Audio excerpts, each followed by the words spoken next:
It is scientifically established that the oldest specimens of winemaking culture were discovered by archaeologists in Georgia and were dated 4,000–5,000 years BC. The very word wine, vino, is of Georgian origin. Later on, the Greeks and the Latins withdrew a hardly pronounceable sound r and altered it into vino, and in this form the word became known to the rest of the world. Notwithstanding the centuries-long ordeals that befell Georgia and its people, the Georgians managed to retain the ancient tradition of winemaking, and in contemporary Georgia one will not find a region where the Georgians would not lay out vineyards and make wine. In spite of a great winemaking culture existing in Georgia, few people know about the unique tradition of Georgian sparkling wine production that has more than 130-year history. Sparkling wine production initially originated 3 centuries ago in France, in Champagne province. Dom Pérignon, a Benedictine monk from Hautevillers Abbey, is considered as the first maker of sparkling wine.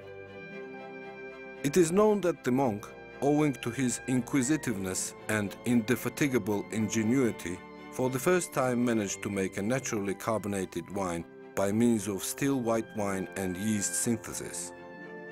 The obtained excellent beverage immediately caught fancy at the French court and in the aristocratic circles, and then became widespread in the whole world under the name champagne. In fact, only the wine made in Champagne province can bear this name. However, sparkling wine made in any other part of the world is mistakenly called champagne by consumers.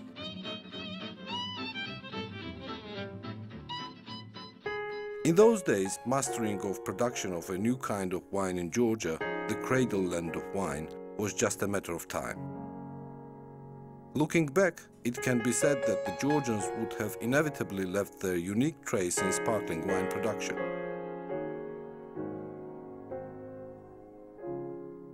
We owe formation of this tradition, like many other good ones, to Bagrationi royal family.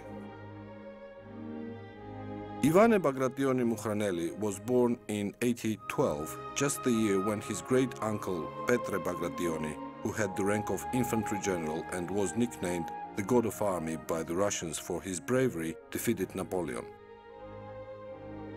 Ivane Bagrationi received primary education in his family and then continued studies in the elite military school, from which he successfully graduated in 1830. After that, he was enlisted in the Nizhny Novgorod Dragoon Legion. Owing to his bravery and military talent, which were the family's tradition, he made himself an excellent military career. It is known that from early age, Ivane Bagrationi was keen on winemaking and agriculture, revival and development of which was considered by him as a great patriotic cause. By that time, the lands, which 300 years earlier had been granted by King David X to his brother Bagrat, were mostly divided.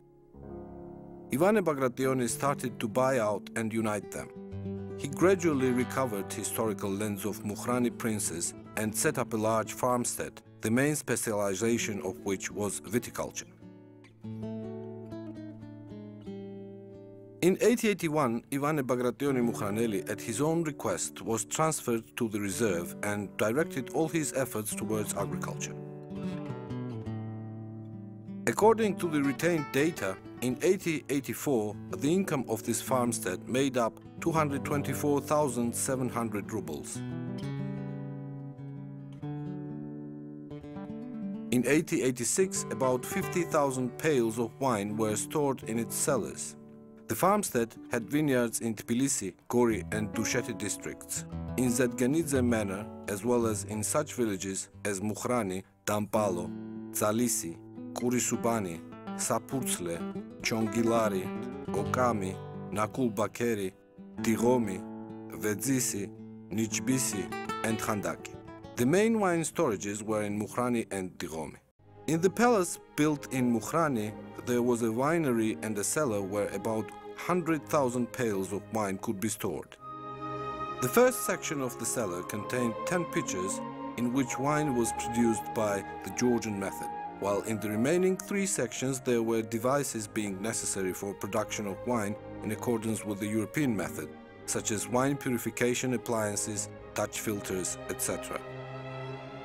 There was also a laboratory attached to the chief winemaker's house. Wines made in accordance with the European method were exported to Russia and Poland.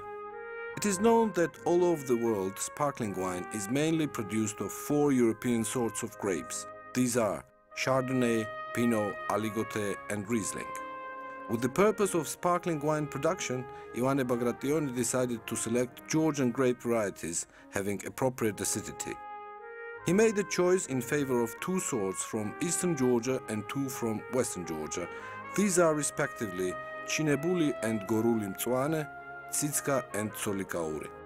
That is why the Georgian sparkling wine has an original taste and aroma that distinguishes it from the ones being produced in any other part of the world.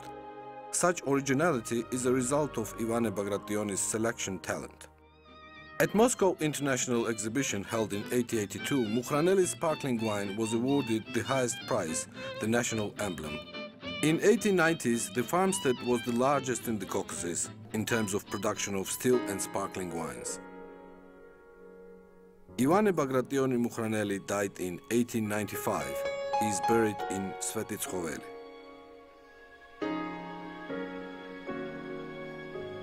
A famous Georgian company, Bagrationi 1882, bears the name of Ioane Bagrationi, the originator of Georgian sparkling wine production. The company's produce is a result of synthesis of the Georgian sparkling wine production traditions and modern technologies. It should be mentioned that production of Georgian sparkling wines gained a powerful impetus in the Soviet period. During the visit of the Soviet Foreign Minister Vyacheslav Molotov to Germany, the Minister for Foreign Affairs Joachim von Ribbentrop invited him to a famous Henkel factory of sparkling wines.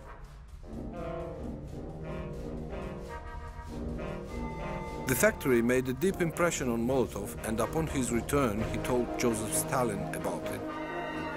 As a result, a decision to construct a large factory of sparkling wines in Tbilisi was made.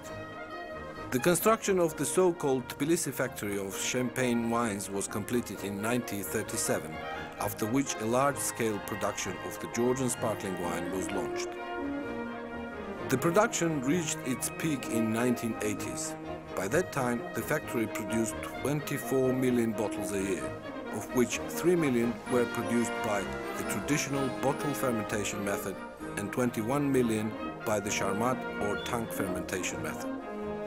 The factory's output was produced under the standard brand name Soviet Champagne and satisfied 15% of the Soviet market's demand. Disintegration of the Soviet Union entailed suspension of production at the state-owned